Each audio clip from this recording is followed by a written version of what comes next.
Genome Project and DNA fingerprinting. Now, so it's clear to you that life, there are certain fundamental rules about life, right? And how life passes whatever it has to the next generation. What things can be passed and what things cannot be passed, and how basically life originated and evolved. So now we are going to go back in time. It's like we are going back in a time machine and try to understand what happened when life originated. Now, as I've already told you in the last class as well, during priming you for this chapter, you first have to unlearn everything you know about evolution. Okay, many of those things must be right as well. So again, we will learn it and you will realize, oh, I already knew this and this is correct. But you will also realize that some things you have heard about, or some things, some notions that you have in your mind about biological evolution may also be wrong, because evolution is not very well studied, not very well understood. It's very well studied, but not very well understood among the common masses. Okay. Also, people have this notion in society that biological evolution, it actually counter argues against theological beliefs, or it talks about agnosticism of a creator, or there's no need of a creator at all to evolve. But that's just philosophical, you can say, inference that all of us are free to have. So it's basically opinion. But when it comes to hardcore facts, for sure we know a lot of things about biological evolution that we will discuss in this chapter. So I'll not strictly follow how NCERT has structured this part, but we will cover everything, so don't worry about that. But to begin with, it will be same, I think, because the introduction to evolution is always the same. So let's begin. So what do you understand by the term evolution? Very simple. And this you have to discuss with me, because all the efforts are for you people to understand what are we talking about, so that next time when you talk about evolution to someone or to yourself, or you write in an exam, you know that what you're writing actually makes sense and you believe in it. In science, if you do not believe in anything, ask, criticize, ask for proofs, and do not believe in anything till there are no proofs. That's how it works. Okay, so evolution. What do we mean by this term? Development Progression of Dep something. okay, means, so there were two terms, development. Yes, Arpit. Tell me. You were saying something? sir, I'm like figuring out the correct word. So Yeah, so development in what? Because development is also a word used for the development of our body. So when I was born, I was very little, and now I'm big comparatively. And also a lot of things have, developed in my body as organs and as characteristic features. But that's not evolution. Okay, so development can happen even in one single organism, but that evolution? sir, How do we? Yes. development with regard to some changes so that we can adapt to the current atmosphere or something like that. Yes, so something like that. Yes, you're right. Something like that. But Adaptive, progressive, like progressing, adaptive behavior. yeah, so progress and adaptive behavior. Yes, behavior is one part of evolution. We all have certain behavior. All animals have behavior, and for that matter, I'm trying to understand. Like in my PhD, also we are working on, or my goal is to understand certain behaviors from both neurological and evolutionary perspective. So that's right. But again, the question stands. It's not been answered. What is evolution? Behavior is a part of it, but what do you mean by biological evolution or evolution in general? Who evolves? Can anything evolve, or there are certain things that can evolve, certain things cannot evolve at all? Biotic or So you believe that only biological organisms evolve, and abiotic factors, which are non-living things, do not evolve, right? yes, sir. Okay. What about others? Myra, what's your viewpoint about evolution?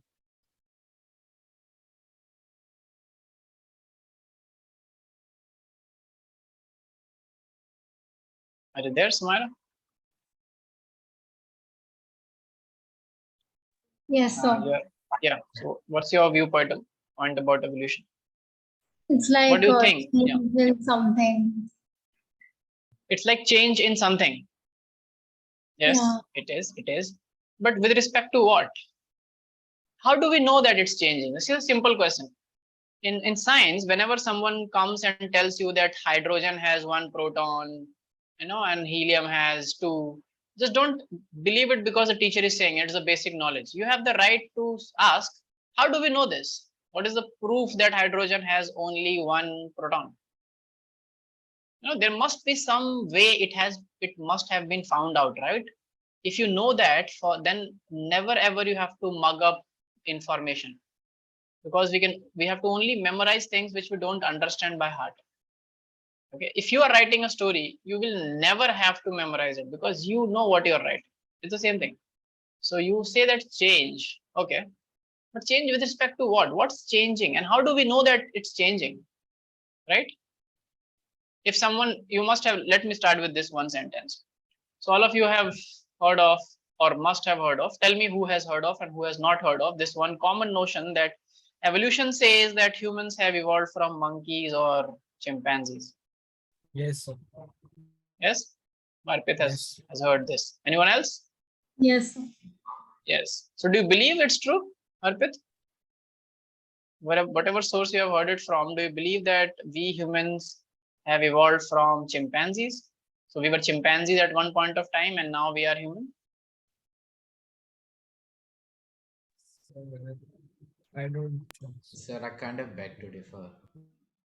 Yes, you beg to Yeah, differ. You have all the rights. So yes. Yeah. What's so, your I mean, yes. if humans evolved from chimpanzees, then why aren't all the chimpanzees in the world humans? Exactly. Yeah, very valid question. What do you think, Arpit?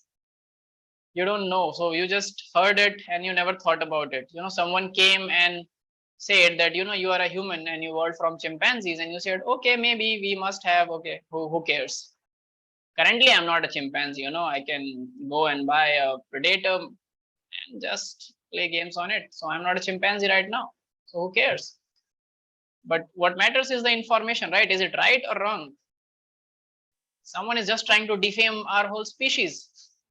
It's Sir, not but like personal. from the starting, it's been Yeah. portrayed that like we evolved. Who's from portraying this to you is the point. Yes, that's what you have to ask. From the starting means it's a loose tongue conversation. Whenever people talk about evolution, they say, okay, humans have evolved from chimpanzees or monkeys. We were monkeys at one point of time. So Matthew begs to differ. He says, no, I was never a monkey.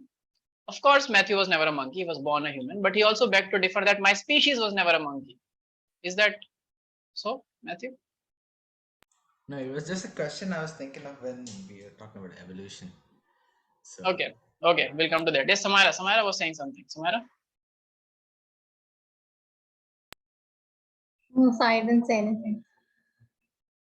Okay, so you have heard of this or never heard of this? Yes, I heard. So when you heard this, did you believed it? You were like, no, there's something wrong in this. Yes, so I don't believe it. You don't believe in it? Okay, Kulsum. Are you there, Kulsum? Will you? Yes, sir. Yes. Yes. What do you think? Actually, I used to hear it a lot when we were younger, but now I don't think people think the same. Now it's not like But that. it's not about people, no? People can start thinking that moon is not moon, but that does not change the fact. So nowadays people don't talk about education at all. So the world is changing. It's going towards many different directions. Lot of major areas of world are just involved in problems created by humans, like wars and terrorism and things like that. Who cares about evolution? So earlier you used to hear it more. Now do you hear counter argument, or you don't hear anything about evolution? We do hear many articles are there online, and there's literally a debate going on. So what's your viewpoint? Do you believe that our I do species was not once a believe. monkey? I don't believe. No one believes. Okay, cool. So let's go and figure out what's happening. Okay. So just to give you the context, you all are right in a way if you don't believe it, because We were never monkeys. Neither was our species a monkey species. Okay, we were always Homo sapiens, and we will always be. We can in future change, of course. There can be speciation, and there can be two different species of human, like there were in past. So this is also very recently the field is trying to understand through evidences that it's at one point of time on Earth there were many different species of humans, just like we have different species of tigers. You know that? Siberian tiger, Bengal tiger. Yes, so Yes. So they are all tigers, right? But they're different species of tigers. And how do we define species? where they Definition are of like species. Yes, sir. they're the similar group of species which are capable of reproducing among themselves. One species, individual of one species are capable of reproducing among themselves with the most compatibility. When you grow cross species, their behavior, habitats, and things like that change, and often they do not reproduce in natural conditions within different species. So that's the definition. Okay. So humans as species were always humans, but why someone came up with this idea and started misquoting Darwin, saying that Darwin said that we came from monkeys. What Darwin said was actually slightly different, a fine-tuned version of the statement based on facts. Now we'll talk about it later. Okay. Now, first question was what is evolution? So write down what's evolution. It's before I go to evolution, let me tell you everything evolves. And evolution is changes, gradual changes, slow and gradual changes over time. And when I say over time, the time is not 1 year or 2 years. The time is over generations and millions of years. So evolution is a macro phenomenon working on a scale of millions of years. Okay. And there is chemical evolution, physical evolution, and biological evolution. So the universe, there are theories that try to explain the origin of universe or the current scenario of universe, that tells that universe is also evolving over time. It's expanding. It's just a most general theory which has more proofs. Most proofs is that the universe is expanding. So if it is expanding, and if you go back in time, it must have started somewhere, right? That's called the Big Bang theory, to talk about the origin of universe. So that's also called evolution of universe. Apart from that, but in today's for us in this chapter, we will focus on two things, primarily on biological evolution, and then secondary a little bit on chemical evolution as well. Okay. Okay. Now write down evolution. Evolutionary biology is the study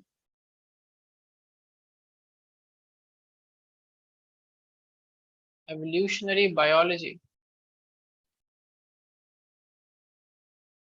is the study of history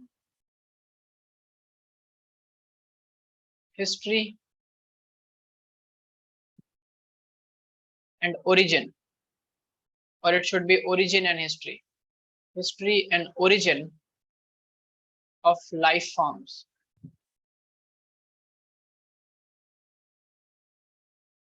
on Earth. Okay, clear? So we are going back in time. Now the first question, where did life come from? Okay, this is one question that has puzzled humans, philosophers, thinkers, scientists from centuries and even like eons, that people are thinking, human are thinking, where did life came from or come from? These are the questions like, why are we here?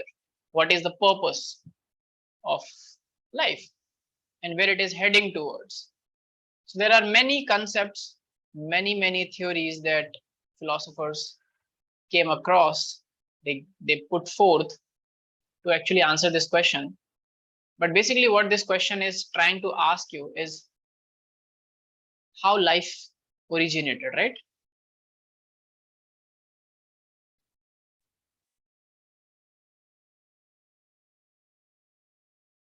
Clear? This is the question, right? The $1,000,000 question. Now there were many theories. One was the theory of special creation. The first early thinkers, basically they were philosophers, and the concept of a super celestial being or something that is the grand designer of the universe is not something very absurd to think of. Basically, if as humans with no knowledge about the universe, about the physical life, so whatever knowledge about life we have or about science we have today, at one point of time it was not there. It started from some point. But earlier, when there used to be thunderstorms, so what you will say? How will you explain thunderstorms? Today we know that clouds have charge, and the lower surface of the cloud is negatively charged. And when these clouds merge during rain, the charges interact, and because of it, a static electricity is generated. And because it cannot sustain itself in the atmosphere, so it falls towards the earth. Because you know that earth is the biggest, acceptor of charge. Yes or no? You can put as much charge as you want in the earth, and it does not matter. That's why we have earthings in our houses, from the refrigerators. You understand these things? Like all the appliances which are made up of metal, which can conduct electricity, we have this third bigger pin. That's for the earthing. Do you understand, people? Yes, sir. Yeah. So all this we know today, but earlier, when humans used to look up and it used to thunder and fall on the ground and just wreak havoc or just burn trees, of course you will think that we don't understand this phenomena, so it's something is there. So they started worshipping anything that they just could not understand. Basically these were natural forces. Later on, even theological philosophers who started thinking about what could be or how could be the creator characterized. So there are many religions that talk about creators in their own ways, but that's not where science ventures, because science believes that God is agnostic. It cannot be proven or disproven, but many other things can be proven if we have proof, or can be disproven if we have proof against the theory. So the first thing that we will talk about is the theory of special creation that early philosophers used to hold about evolution of life. So this we will study from the perspective of life. Again, all the theories will be from the perspective of life. Now, what is theory of special creation? Write down. So this theory has basically 3 or 4 tenets. Okay. Now these tenets are, first thing that this theory believes. So write down, theory of special creation has 3 basic fundamentals. Theory of special creation has 3 basic fundamentals. First is that all living organisms that we see today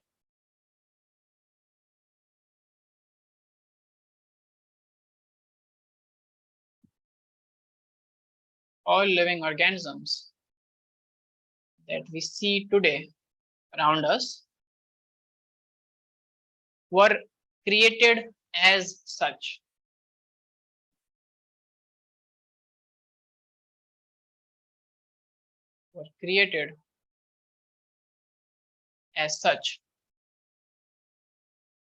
Okay, so what organisms do we see around us? We see dogs, right? And we see many different types of dogs, very varieties and breeds of dog. Yes or no? Or cats for that matter. or we see horses, buffaloes, cows, camels, wild animals, tiger, lion, hyena. All these animals were created as such. Okay. Second thing that this theory, or the philosophers who used to believe in this theory or who put forth this theory, said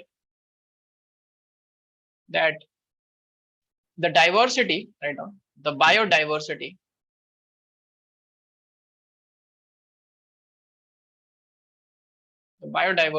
which means difference, the amount of like the different types of species for all plants, animals, everything, the biodiversity was always the same.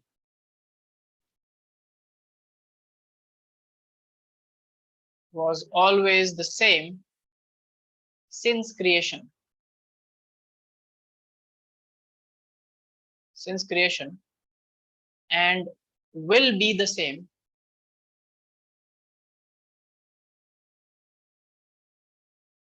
and will be the same in future as well. So which means the total biodiversity is fixed because everything has been created. So no new things are being created now. The world has been created with everything, every animal, every plant in it. So it's same since the creation and it will stay same till the end. The third thing that this theory believed in, that the earth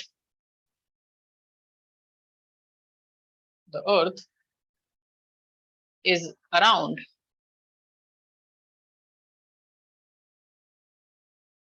4,000 to 5,000 years old.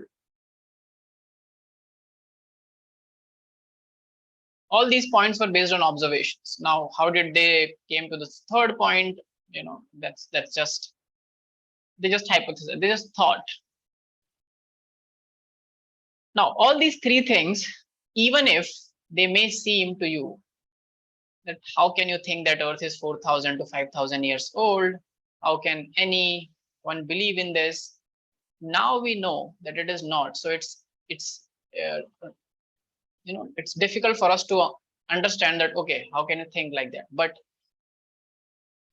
imagine a situation, imagine an era where knowledge was just being, we started to gather knowledge. We started observing the surroundings, the physical and the natural world. And it was not at all absurd or it was very, very logical at that time to think that all organisms that we see today were created as such, which means the organism is not going to change over time. So if it is a horse, it will stay a horse even after 10,000 years. And the biodiversity, the total number of organisms, if we have, let's say, 100 species of horse, all were created as such, and there will be just 100 species of earth always. There will not be new species or new type of organisms coming in future, because the creator is at rest after creating the world. See, the earth is around 4,000 to 5,000 years old. Now, if I ask you, for a very long period, this theory prevailed and it was believed. Then some philosophers started observing the nature and realized, I think we need to change certain things because some things don't make sense. So if you have to disprove this theory, where will you start as a philosopher? Because back then there was no degree. You cannot do a PhD and become a scientist. They were all pioneers. So where will you begin?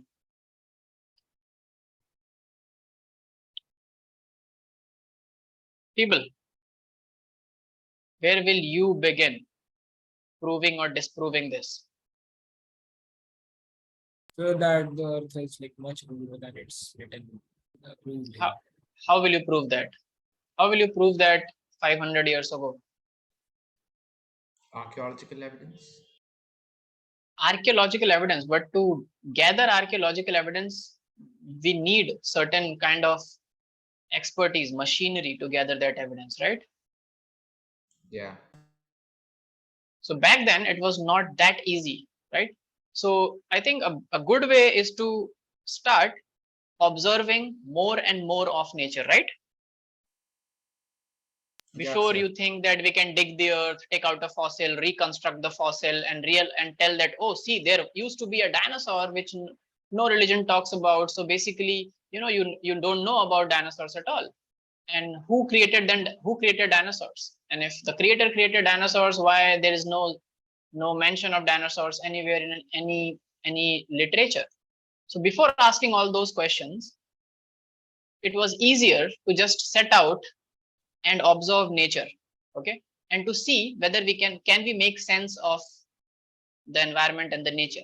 So this is exactly what a person named as Charles Darwin did, okay. So Charles Darwin went on a voyage. So write down this. All this idea of special creation, the idea of special creation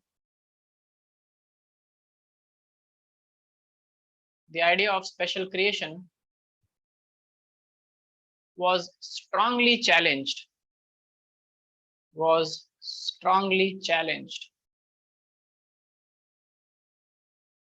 in the 19th century. We are living in 21st century, so it's not more than 250 years now, 200 to 300 years back. So till 300 years ago, we used to believe in special creation because there was no evidences, nothing to begin with. But then in the 19th century, this idea was strongly challenged by the observations of Charles Darwin.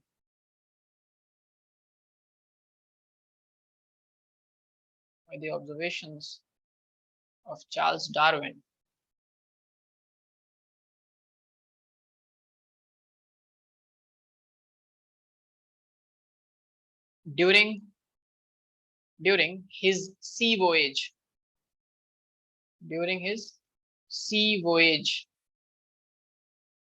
On the ship. The name of the ship is important for you to know. It's called HMS Beagle. And the full form of HMS is His Majesty's ship. Okay, so it was a royal ship given to Darwin to go and explore the world. And it was not just because no one knew what Darwin will come back with, but everyone knew that whatever he'll come back with, it will contribute to the knowledge. And in earlier times, seeking knowledge was just in fashion. People wanted to seek knowledge, wanted to prove how natural world functions. And most of the times that was not related, that was not due to any incentive that you will do research, you'll get a PhD degree, right? They just were thinkers and philosophers. That's why even if they were wrong, they are respected. So on HMS Beagle, he sailed around the world. He went to various regions of the world, and he realized, first thing that he observed was that existing living forms, write down, observations of Charles Darwin. And how did it challenge, okay, the theory? So he figured out that existing life forms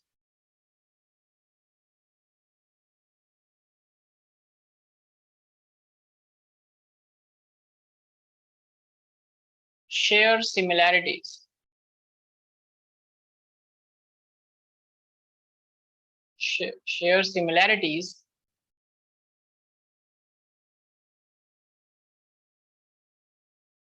to varying degrees. Varying means like in various capacities, to varying degree,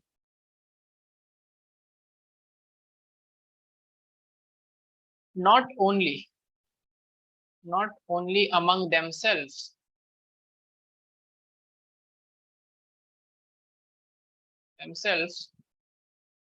but also with life forms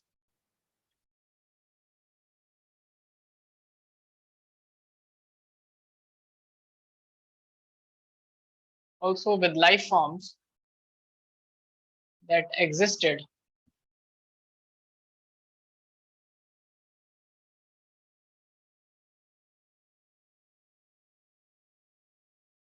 millions of years ago. Now, this first thing was actually like the first nail in the coffin of theory of special creation, because they used to believe, the thinkers used to believe that every life is unique. You know, a dog is different from a cat and is different from a human, and a human is different from a bird, and a bird is different from, let's say, a pig or a lamb, anything. Okay, and they are unique creations.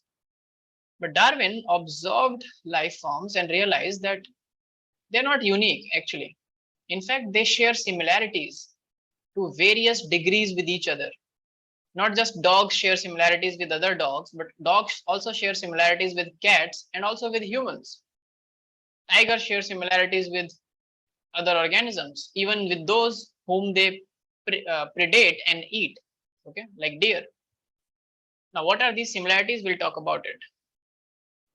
And then he went on to say that it's not just that they share similarities with the life form that is living currently. They also used to share similarities with life form that do not exist now. So he brought up this concept strongly that there was life form existing which is not existing right now. And if you can prove that there was life form existing before which was different from the life form that is currently existing on Earth, that's like, you disprove the first point that all living organisms that we see today were created as such, and the biodiversity was always the same. So people started digging. Now comes Matthew's point. You said archaeological evidences, right, Matthew? Yeah, sir. Yeah. So now this your point comes in picture, that along with Darwin's observation, when you also figured out that when you dig the earth, you find some bones, and you find different impressions of like organisms that used to live before, and those bones or these organisms do not look like anything of today. For example, if you see dinosaurs, do you think anything that looks like dinosaur is living today, of that size or of that structure? There are, but then they either differ in size. Yes, Arpit. Sir, they are iguanas, sir. Like they are much similar to Komodo dragons. Yes, Basically, sir. you're talking about lizards, right? Yes, sir. Yes. And you just hit the bullseye, because dinosaurs were nothing but lizards. They were big lizards. Okay, so that's why iguana, even crocodiles, looks like they're reptiles, right?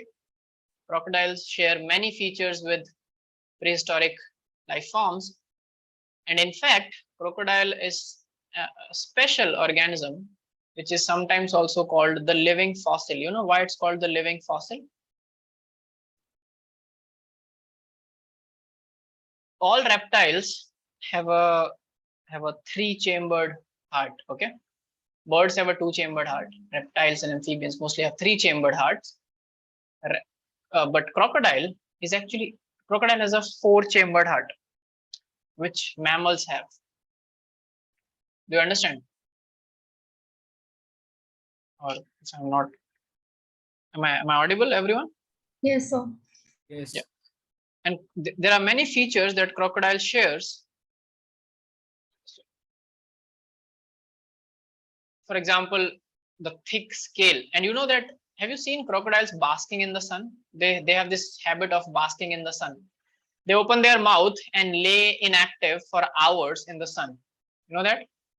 Yeah, sir. Yeah. Why do they do that?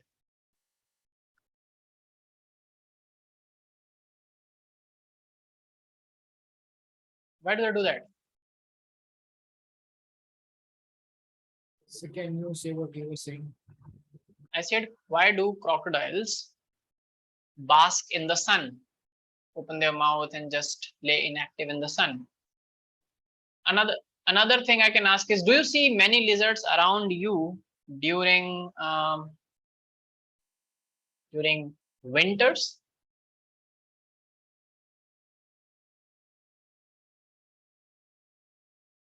No, right?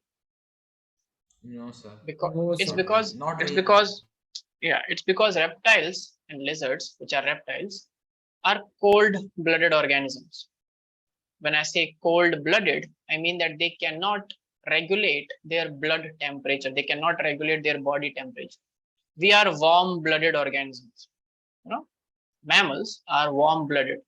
We can regulate our body temperature. And how do we regulate our body temperature? By regulating the temperature of the blood, because blood is a liquid tissue that flows everywhere. So if you have to raise the temperature of the body, you raise the temperature of the blood, and that blood will circulate heat everywhere in the body, and body will get warmed up. If you want to lower down the temperature of the body, you try to cool down the blood. If the blood is cooler, then body temperature will start dropping. Do you understand? Or you start making body cooler from the surface with sweating. So all these mechanisms are there in warm-blooded organisms like us. That's why lizards during winters become inactive, because when it's very cold and they cannot regulate their body temperature, they become metabolically inactive, less efficient. So they need to go in the sun and trap the heat. Have you seen crocodiles have scales on their back? On their whole body they have scales, but on their back they have scales like this, right? Yes, a You understand? scales. Yes. Just beneath these scales are regions with blood vessels. So these blood vessels bring blood just below the scales, and the blood gets warmed up when they are basking in the sun. So they are basically heating their own blood in the sun. Interesting, right? Yes, sir, very interesting. Yeah, and when the blood gets warm, they circulate it back to the heart and other parts of the body, and then new blood, which is cold one, comes back beneath the scales to get warmed up. So they are just laying there for hours, because turn by turn they are actually trying to warm up their body before they go back in the water. And that heat, So why do they keep their mouths open then? They could just sit like that, right? Yeah, it's just like you are increasing, so you are also getting the inner palate. In our mouth there are many, if you see, there are many blood vessels in the mouth as well, right? Yeah. So it's a faster way to just get the blood heated up or warm. Okay. Oh, okay, sir. Yeah, understand. And not only that, you also must have seen or heard that crocodiles, the way they predate, they hunt, they can actually stay in one place in water for hours, just waiting for the prey. That happens in jungles, right? There is a water body and a crocodile lives in it. So it's just waiting for gazelles and deers to just come and drink water from that water hole.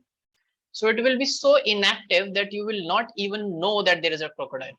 It will just not move. And when they are not moving, they have this capacity, ability to restrict the flow of blood to their hands, legs, and the tail, but only the blood flows between their brain and the heart and vital organs to conserve energy. And this is how they can just wait patiently for hours in the search of prey. So a prey has to come and start drinking the water, and he or like the organism will have no idea that just beneath the surface of the water that it is drinking, there is a crocodile. It will just randomly activate its body, allow circulation everywhere, and just make a jump and catch the prey and drag that prey in the water. This is how they hunt. You understand? Amazing capability, right? Yes, sir. So this hunting ability, along with many other features, also makes crocodile a good model system to study and to know what prehistoric life form must be like. So this one observation, that existing life forms share similarities, and they also share similarities with organisms that used to live before, like crocodiles shares a lot of similarity with dinosaurs, and also with organisms that are living right now. So it's not static, and all the organisms are not unique. It's constantly changing. Even organisms are constantly changing, right now. The second, right now, the second observation was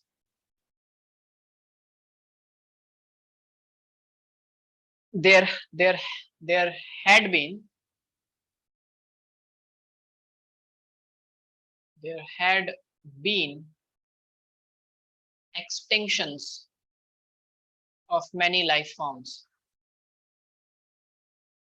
Extinctions of many life forms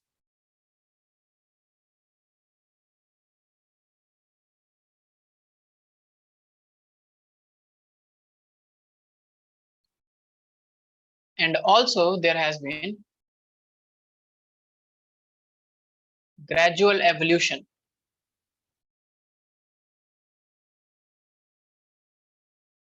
of life forms.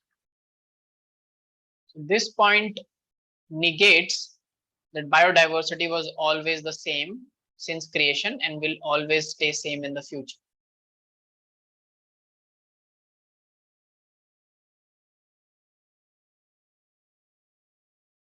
Third thing,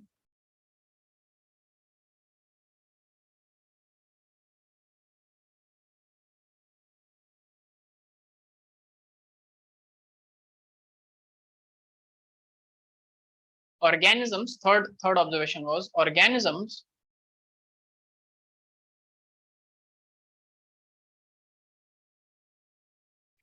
that are fittest for their environment,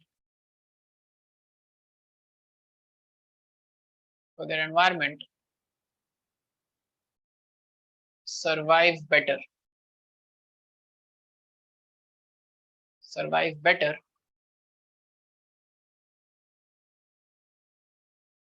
and will continue over generations.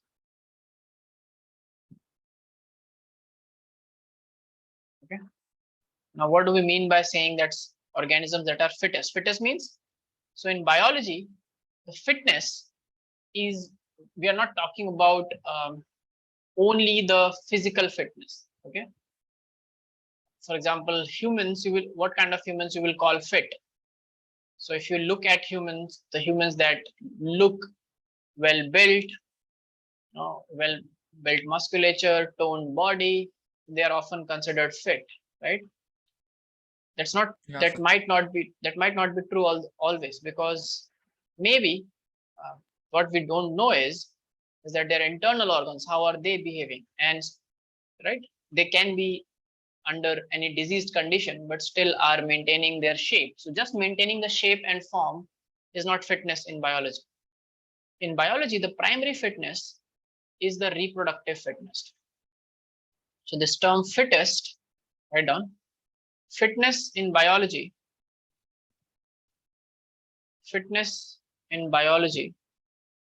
is referred to as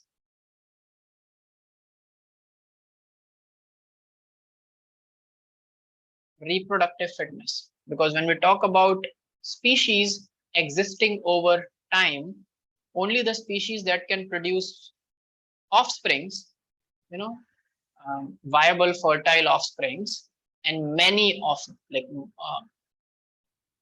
in large numbers, that population or those organisms will be considered the fittest. Okay, do you understand? yes, sir. And it's obvious that any kind of issue or any scarcity or any problem in the environment will directly affect their reproductive fitness, because if suppose an organism or a population is not getting food, then the organism or the population will get malnourished, yes or no? There's scarcity of food, so will that population produce offsprings in that scarcity? Because reproduction is an energy taking process, yes or no? It's energy driven. Remember, we studied that in chapter 3, and then we discussed a factor known as sexual drive. Remember that? Yes, sir. Yeah. So I told you that evolution is driven by two things, hunger and sexual drive, majorly.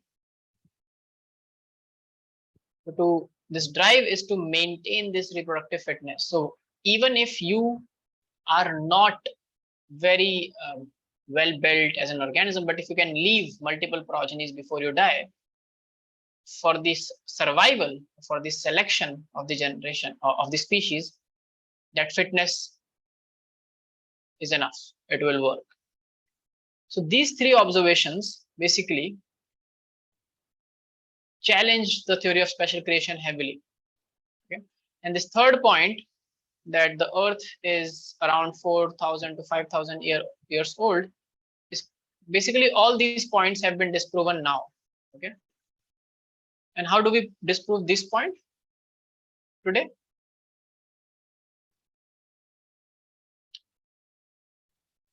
How do we disprove that the Earth is older than? Do you know about a technique called carbon dating? Yes, sir. When we try to find out the Yeah. date of that certain like fossil by Any, checking. yes, any organic, inorganic, or basically any organic substance, if you have a fossil, like if it's a tree or anything, you can actually date, or even if it's inorganic, you can actually date how old it is. When was it formed? On the basis of Yes. carbon dating. It just need to have carbon in its component as a component, and all organic substances have carbon, right? We are all carbon based. Life is carbon based. Remember CHON? You studied this in class 11th. There are 4 elements that always have to be there in biological system: carbon, nitrogen, hydrogen, oxygen. CHON. CHON. It's called carbon, hydrogen, oxygen, and nitrogen. Okay. Now, through carbon dating, we'll discuss carbon dating later on towards the end of this chapter. But through carbon dating, we can just know that Earth is way older than this. In fact, Earth is the approximately 4 point. Yes.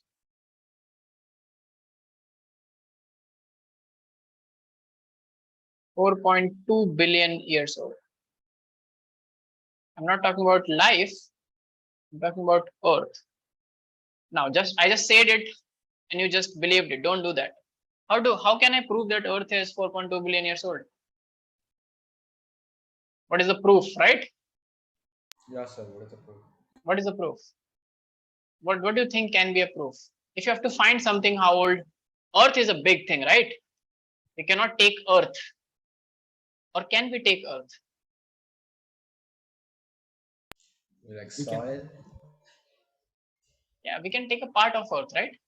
Stones. Yeah, What are stones? What are rocks? They are Earth, right? yeah. So if I just go to untouched remote areas, locations of Earth which were never inhabited by humans, so these areas are untouched right from the beginning, origin of Earth, yes or no? For example, the Yes, North Pole and some places which are inhabitable for humans due to the climate. So if I go to these regions, I try to dig and find the oldest rock that I can date. So you will find a rock and it says that, oh, this rock is 2 million years old. Okay, but does it mean that this is the oldest rock? So scientists started going back and back and back in time through this rock datings, and they realized that the oldest rock samples that has been found is approximately 4.2 billion years old. Okay, and this we cannot do through carbon dating. For this, we have another technique called uranium dating. Because for carbon dating, I think there's a upper cap that you cannot go. Like you can go, but then the the precision starts decreasing. You cannot precisely with confidence say that something is millions years old with carbon dating. It does not work very well beyond when we go beyond 50,000 to 1 lakh years before. I think, I'm not sure, but carbon dating has some limitations and uranium dating can be used. It's more advanced. So that's how we know approximately how old the Earth is. Basically, it's to prove that this statement is not true. You understand, Matthew and Arpit? Yeah, sir. Yes. Okay. Now this was one theory, and when it went, it was not the only theory. So the second thing that we'll talk about is there was one more. It's called theory of panspermia, the panspermia theory. So when was this theory created? Like, theory of special. It was not created. It's not like someone sat down on April 21st, 2000 BC, and then they gave a theory. It just came through thousands of thinkers from different parts of the world thinking about origin of life, motive of life, the need of a creator, the concept of God, the concept of religion, and these theories were built.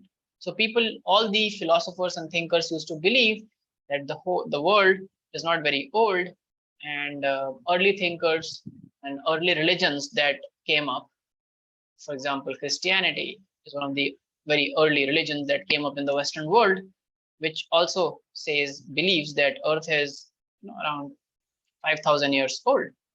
That's not true, because those were just assumptions made on certain observations done very, very, very, very much back in the past. So there's no fixed time for this theory. It's not like, so in modern science, when we know that in 1969, moon landing happened, that's modern science. So we can keep a track record of dates. But do you understand, Arpit? These theories don't have a these were just theories prevailing, and then how modern science, people like Darwin, Mendel, the geneticists, the evolutionary biologists, they started disproving these theories which were prevailing from very long. So panspermia theory.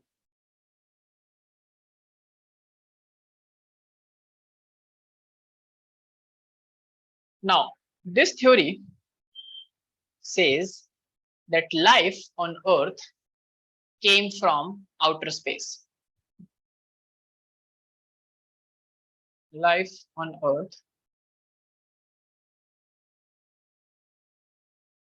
came from outer space. So this theory says that life didn't evolve on Earth. It came to Earth. Now, how can something come to Earth?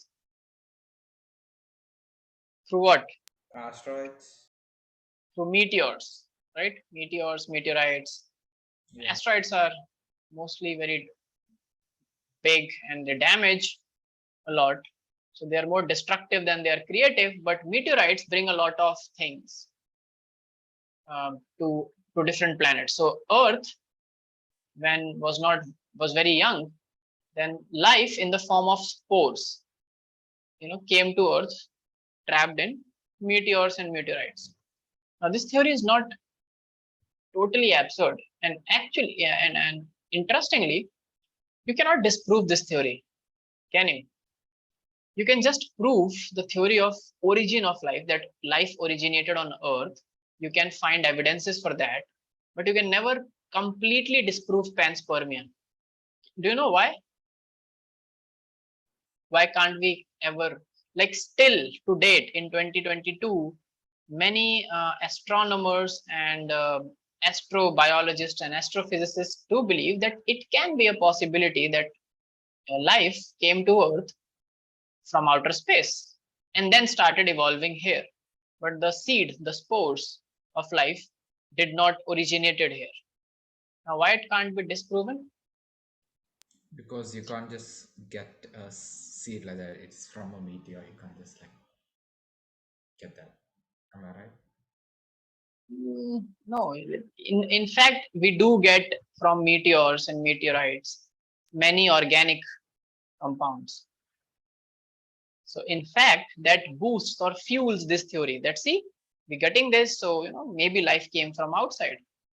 Many meteorites are heavily made up of containing carbon, nitrogen, oxygen, and even to some extent some molecules that are like water. Water, there's another very, very important belief that water, a lot of it came from outer space. So where is water created?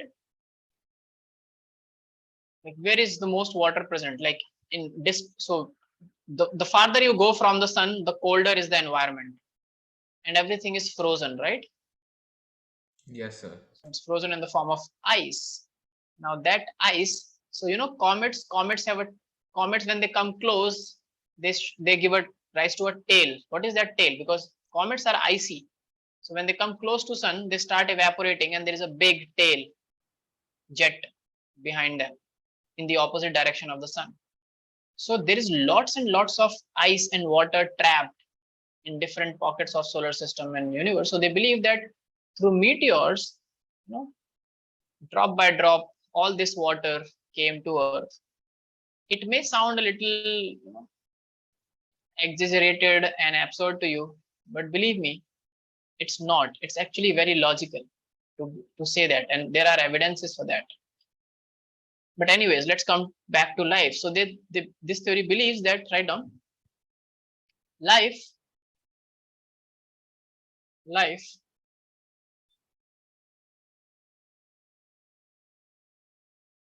according to early Greek thinkers, life according to early Greek thinkers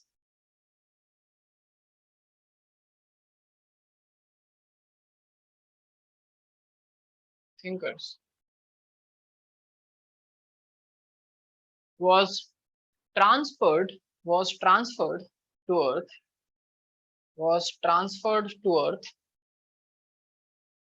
in the form of spores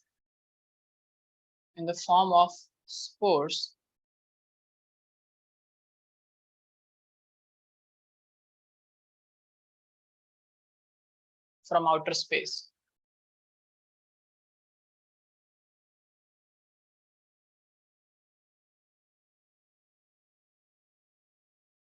And write down last point. Panspermia is still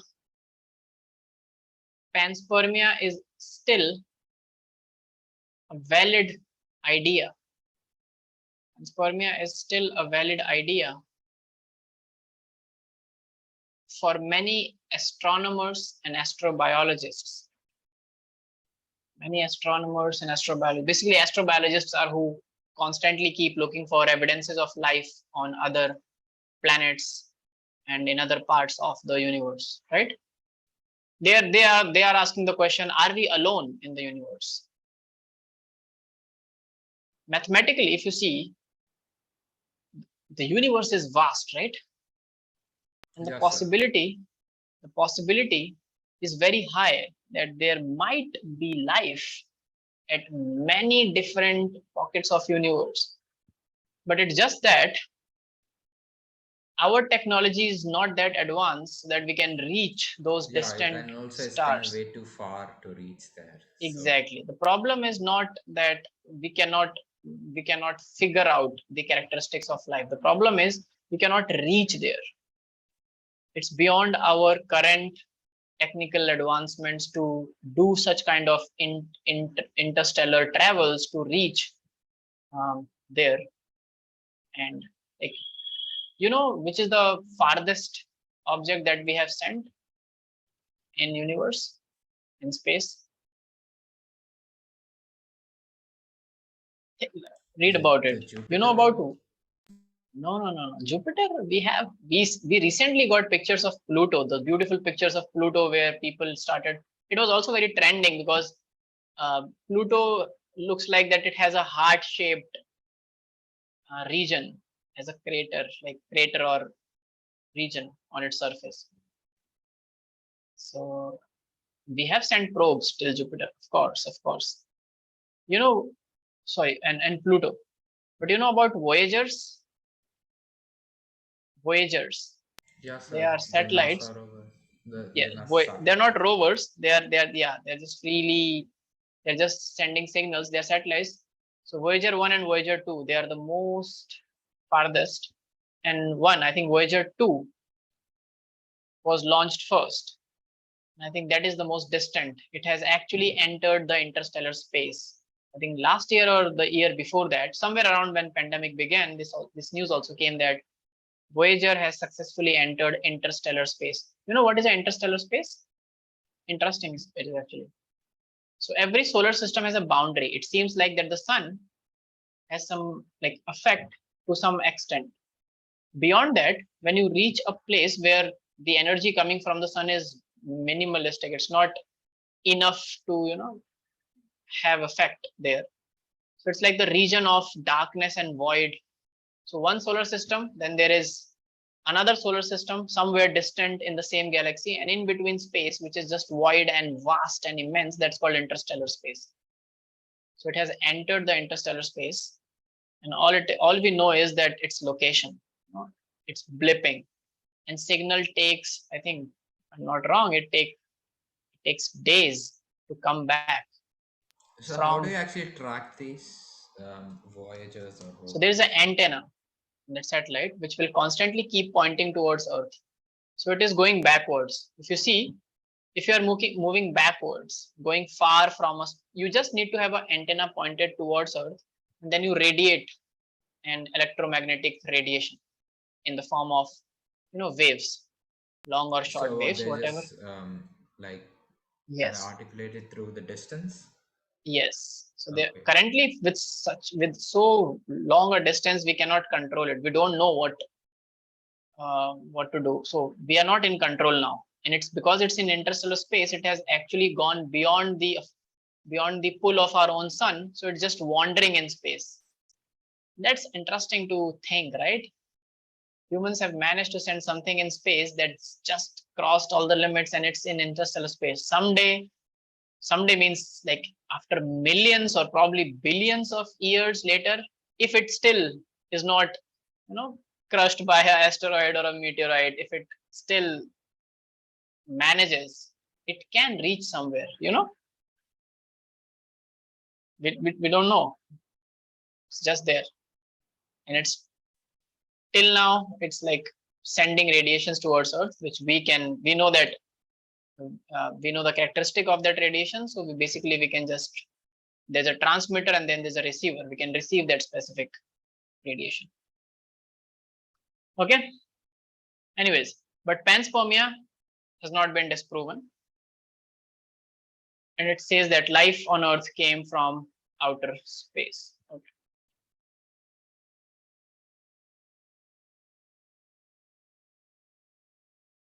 Third one is one more which is asked in NEET exams, is theory of spontaneous generation.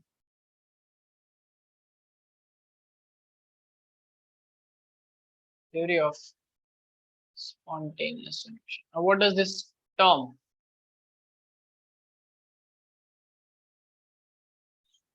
Now, for panspermia theory also, why people still believe in it, I told you that meteorites,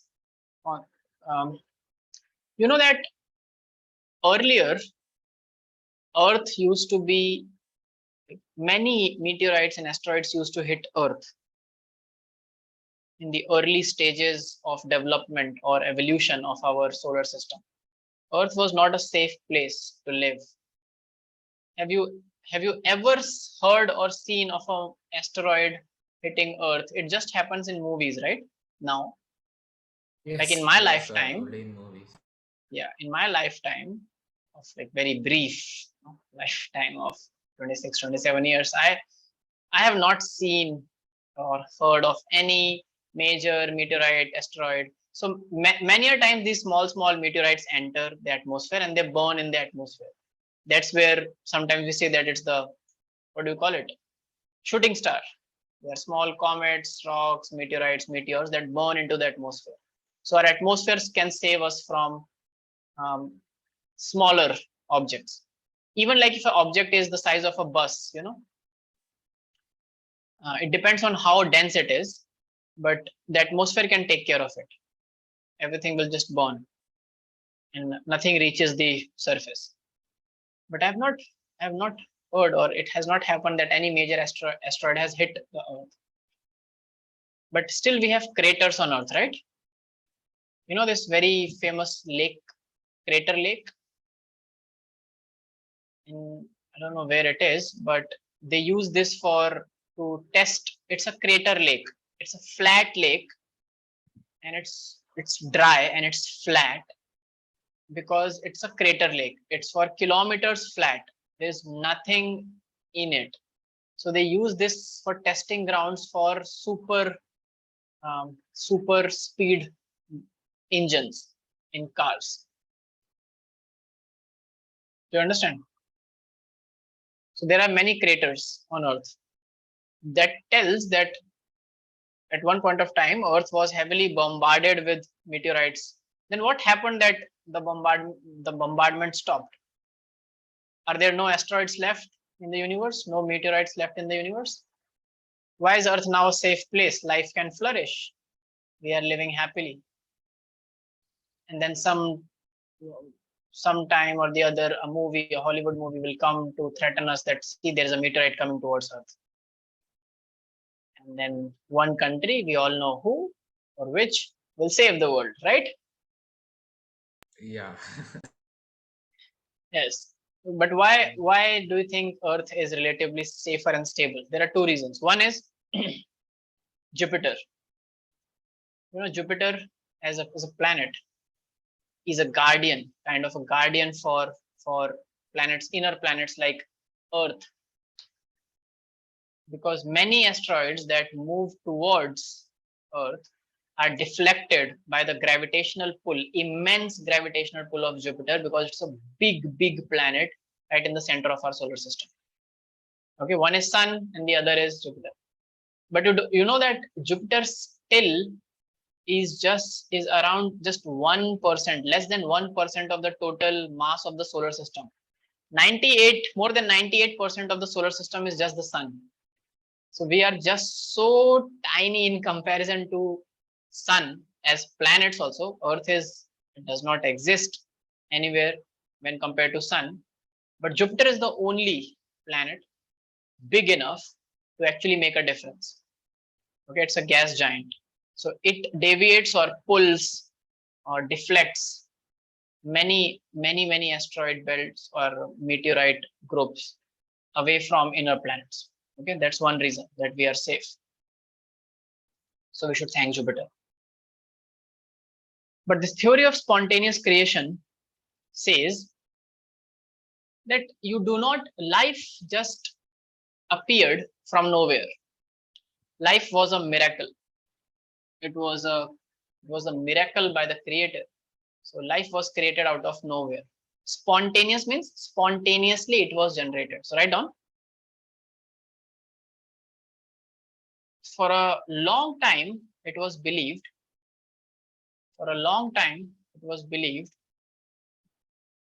that life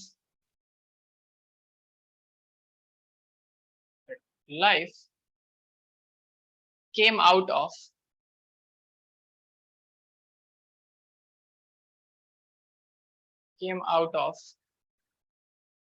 dead, decaying,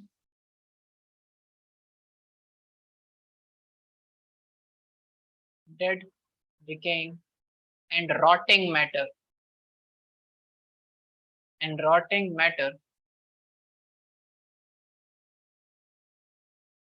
Spontaneously.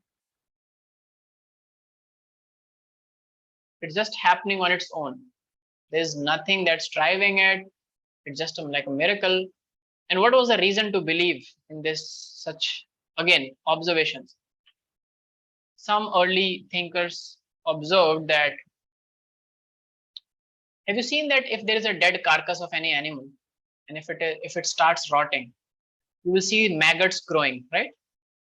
Yes, sir. Small larvae or maggots coming out of that dead, decaying, rotting matter. And these maggots are not the babies of the organism, right? The organism is dead. So Yes, it's just sir. coming I from always its wondered how flesh. they came out. Exactly. So just like you, these early philosophers also wondered, and they thought, oh, this is how life is created. So someone just left any edible thing like bread, something which is edible, a fruit. And the next day you see that fungus started growing on the fruit, right? It was kept in house and fungus started growing on that bread. Now we know where is it coming from. Where is it coming from? Can you tell me, Matthew? Where is fungus coming from on a loaf of bread if it is kept open in your There kitchen? is like mold in it already, so it just like Mold already is from there? the yeast. from the yeast that is It's not present. always yeast. Moisture. So from moisture, which means moisture gives rise to life. How do fungus grow?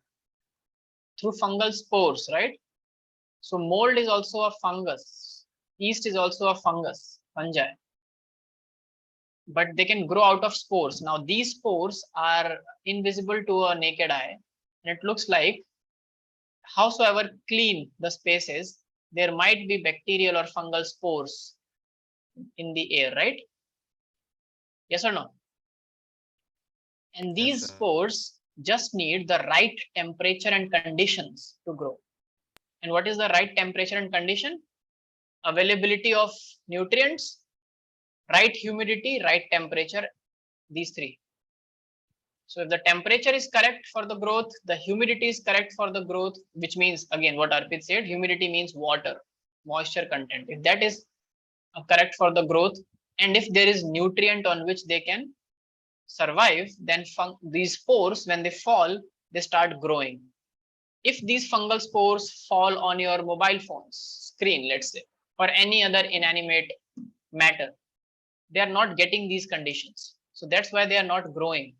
But have you seen any house which is left untouched, damp through, let's say, 1 or 2 rainy seasons? Then the next, after 2 years, when you will enter the house, you will see lots of fungus growing on walls as well, right? Yes, sir.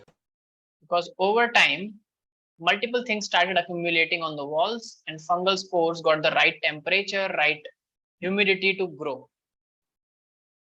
Is it clear? Yes, sir. So this theory of spontaneous generation was very early disproven. So write down. And who disproved it? Louis Pasteur. Have you heard of this name? Yes, Louis sir. Pasteur. Who was The Louis theory of Pasteur? pasteurization. Exactly. What is pasteurization? Correct. Very good. Louis Pasteur. So the process of pasteurization was discovered by him and is named after him. That's why pasteurization. You know what is pasteurization? Of course, you know. So, All of you. like, Yes, Arpit.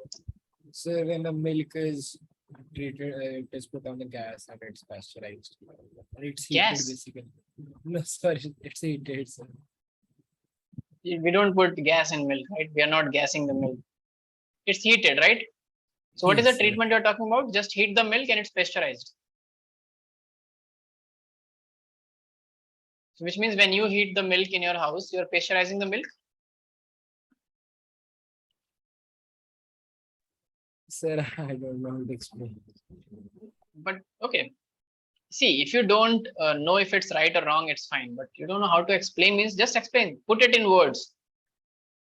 So I can understand Hindi, English, Urdu, Bhojpuri to very fluently. You can explain in any of these languages. I will explain to the rest of the group if someone does not understands. So language is no barrier, okay?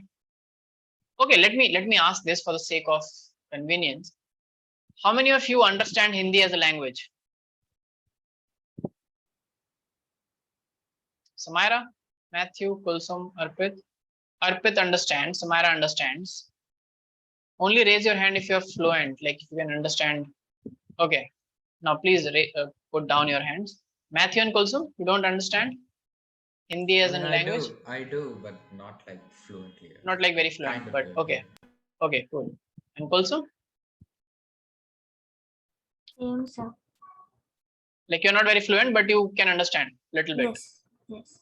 Okay, very well. So for that matter, if anyone is finding it difficult to explain, put out their opinions or their viewpoints in words, you can use Hindi, okay?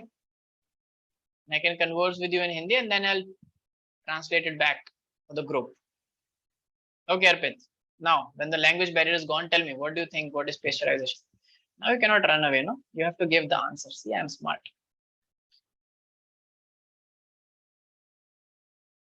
Now Arpit will not unmute him. No, you have. Are you there, Arpit?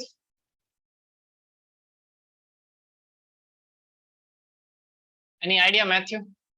What's pasteurization? We do it for milk, as Arpit said, but what is it?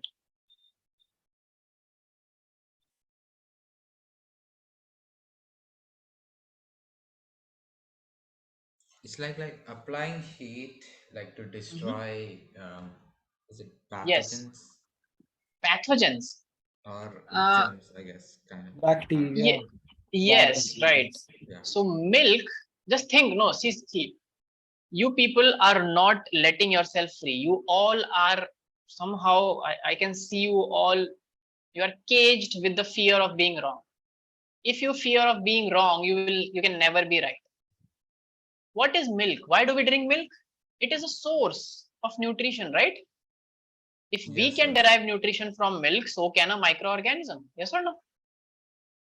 So if you Yes, sir. leave milk open, any bacterial or fungal spore or anything that falls in that milk can utilize the sugar of the milk, which is lactose. We have a lot of lactose. We have in milk we have lipids, we have proteins. Casein protein is there in milk, so it's a full nutritious thing. So before packing, so milk pasteurization increases the shelf life of milk, where you go through a series of heating the milk and then cooling it down. So you heat, and that heating is not flash heating like we do when we have to make a coffee or a tea. That heating is sustained heating for like over an hour or so at a constant temperature, which is below the boiling point of the milk or water. Do you understand?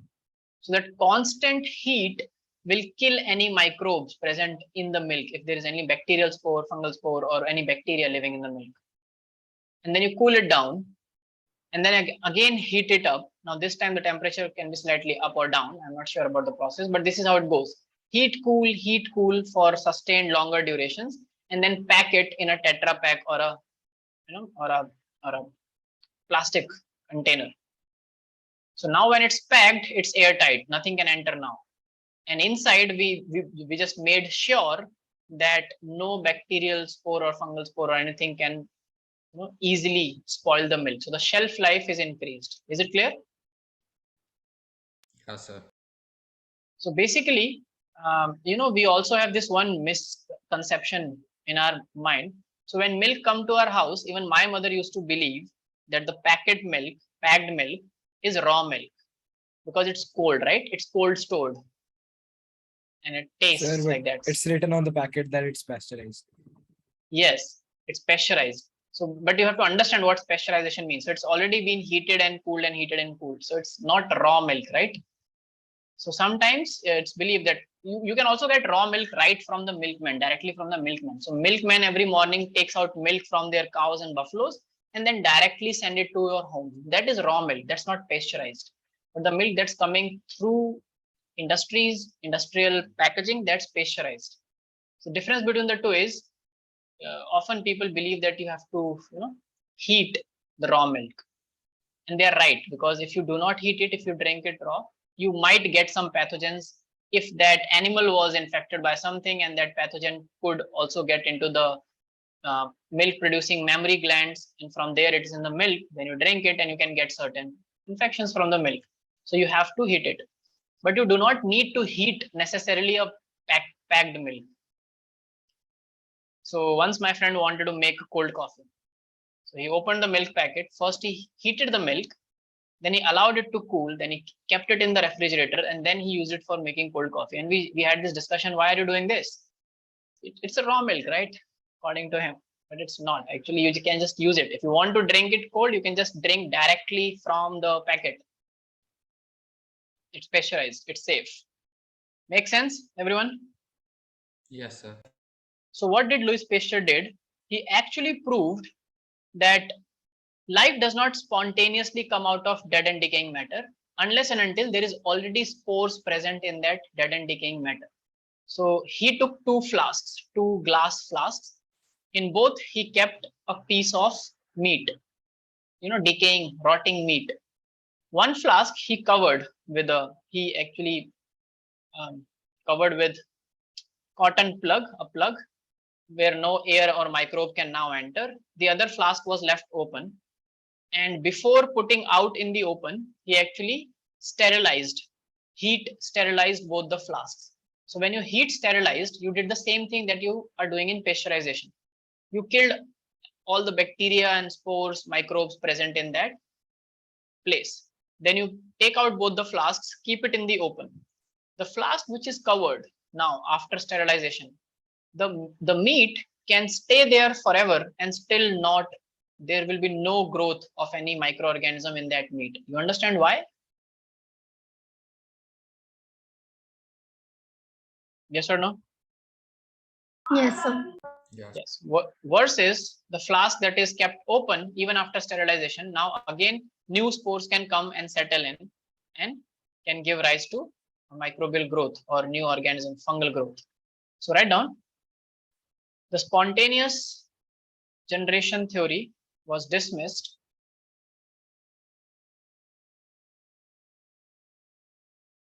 by Louis Pasteur. The spontaneous generation theory was dismissed by Louis Pasteur through an experiment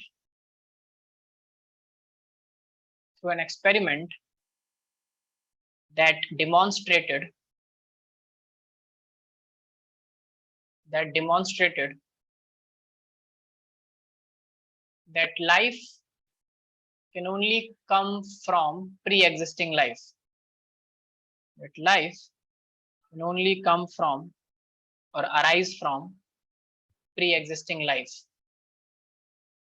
So if there is a spore already, then only, if there is a bacteria already, then only they will give rise. If there are eggs of the maggots already, then only larvae will or maggots will come out. Yes, Arpit. Sir, can you repeat? Say the point. Yeah. Matthew, can you help me with this? Yeah, sir. This theory was. You just have to repeat for Arpit. Just dictate Okay, it for fine. Arpit the last This time. theory was dismissed by Louis Pasteur through an experiment that demonstrated that life can only arrive from pre-existing life. Yes. Life can only arise from pre-existing life. Now, all these theories that we have studied along with Darwin's observation, we just started with Darwin's work. We will the whole chapter is about Darwin and other thinkers that contributed. But still, it's not clear how life originated, right? Even if, let's say, someone says it came from outer space, then how does it originated in outer space? If you say that it originated on Earth, then how did it originated on Earth? If you say that it came from pre-existing life, then which was the first life form to come? You know, there must be some start somewhere. Now this part we will take up tomorrow in the next class. Please read about two names, Oparin and Haldane. There are two people, Oparin, three names. Oparin, write down, Oparin, O-P-A-R-I-N, Oparin, Haldane, H-A-L-D-A-N-E. Go to internet, try to figure out who they were. And third is Miller, M-I-L-L-E-R. It's also an NCERT. You can also read the first few pages of NCERT and you will get to know about them. So they were the first pioneers who actually started figuring it out for life on Earth. You know, we are still at the first stage. We are trying to figure out how life emerged. We are not studying about evolution yet. Okay, that we'll do in the next class. Okay, everyone. So I'll see you tomorrow. So, yes. So what was the name of that second scientist you told? Haldane, H-A-L-D-A-N-E. No, sir, after that. Miller, M-I-L-L-E-R.